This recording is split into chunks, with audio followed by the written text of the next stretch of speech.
Good morning to all of you. आज हम शुरुआत कर रहे हैं एक नया चैप्टर त्रिकोणमिति की।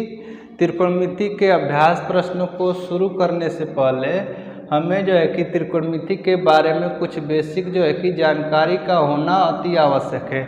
आज हम लोग उसी जो है कि बेसिक जानकारी को जानने वाले हैं। तो सबसे पहले देख लेते हैं त्रिकोणमिति किसे कहते हैं। त्रिकोणमिति किसे कहते हैं? तो त्रिकोणमिति जो है कि मुख्य रूप से तीन शब्दों से मिलकर बना है। त्रिकोणमिति, त्रि मीन्स होगा तीन, कोण मीन्स कोणों की, और मिति मीन्स हो जाएगा माप। तीनों कोणों की माप ज्ञात करने को ही हम लोग कहेंगे त्रिकोणमिति। अब बात कर लेते हैं कोणों की हमें माप किस तरीके से ज्ञात करना है। तो कोणों को माप ज्ञात करने के लिए विभिन्न पद्धतियाँ जो है कि बनाई गई, जिसमें से हम लोग यहाँ पर दो ही पद्धति को पढ़ेंगे। पहली पद्धति होगी साष्टिक और दूसरी पद्धति हमारी आ जाएगी वृत्तीय पद्धति। इसमें हम लोग अंश में जो है कि कोई भी कोण को जो है कि देखेंगे और इसमें जो है कि कोई भी कोण को रेडियन में देखेंगे। अब बात कर लेते हैं साष्टिक पद्धति की। साष्टिक पद्धति में सबसे पहले एक समकोण को 90 अंश के बराबर माना गया है। साष्टिक पद्धति में एक समकोण को 90 अंश के बराबर माना गया। एक समकोण बराबर 90 अंश मान लिया गया है। अब इस 90 अंश को क्या किया गया कि 90 बराबर भागों में बांट दिया गया। अब अगर 90 इसको बराबर भागों में बांटेंगे तो इसका प्रत्येक भाग हम लोगों को एक अंश के बराबर ही प्राप्त होगा। तो 90 अंश का एक भाग बराबर एक अंश। अब एक अंश को ले लेते हैं यहाँ पर। मान लेते हैं कि यह हमारा एक अंश है।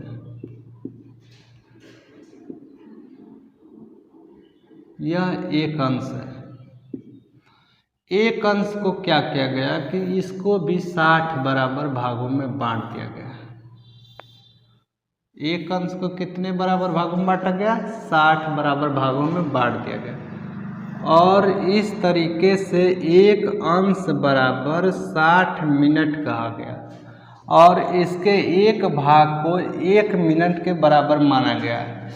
1 मिनट को हम लोग यहाँ पर देख लेते हैं। फिर इसके ऊपर मान लेते हैं कि हमारा यह 1 मिनट है।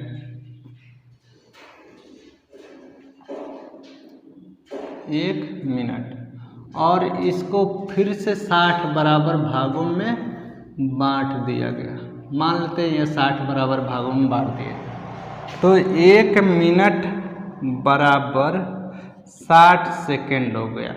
इस तरह से हमारा जो है कि साष्टिक जो है कि पद्धति है। और इससे हम लोग जो है कि कोई भी अंश को जो है कि अंश का मान जो है कि ज्ञात कर सकते, किसी भी अंश का मान ज्ञात कर सकते हैं। अब हम देख लेते हैं वृत्तीय पद्धति को। वृत्तीय पद्धति में हम लोगों को कोणों को रेडियन में मापना होता है। तो देख लेते हैं वृत्तीय पद्धति। वृत्तीय पद्धति में हमारा एक सूत्र आता है, रेडियन बराबर कोण गुणे पाई बटा में 180। और यही जो है कि वृत्तीय पद्धति में जो है कि हम आसानी से जो है कि मानों को ज्ञात कर सकते हैं। अब हम लोग बात करेंगे पाइथागोरस प्रमेय की। पाइथागोरस ने समकोण त्रिभुज को लेकर अपना एक विचार दिया, जिसकी सहायता से हम लोग समकोण में स्थित सभी भुजाओं का मान आसानी से ज्ञात कर लेते हैं। बाद में उनका यह विचार पाइथागोरस प्रमेय के नाम से जाना गया। तो जान लेते हैं पाइथागोरस ने समकोण त्रिभुज पर जो है कि क्या कहा था। तो समकोण त्रिभुज में सबसे बड़ी भुजा, सबसे बड़ी भुजा का वर्ग शेष दोनों भुजाओं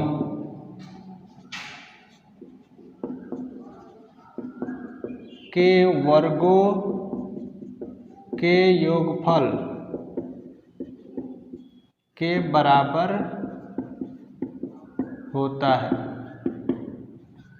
उन्होंने कहा था कि समकोण त्रिभुज में सबसे बड़ी भुजा का वर्ग शेष दोनों भुजाओं के वर्गों के योगफल के बराबर होती है।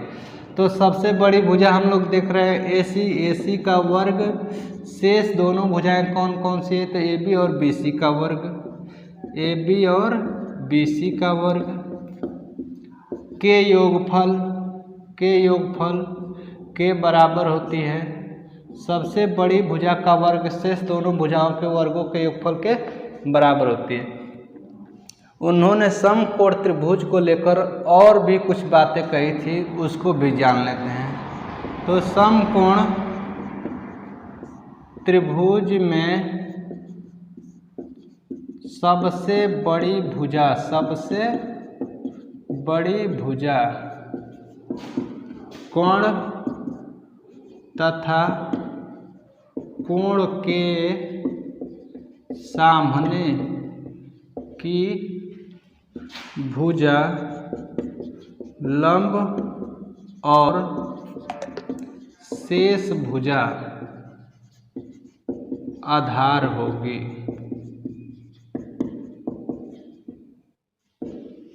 उन्होंने कहा था कि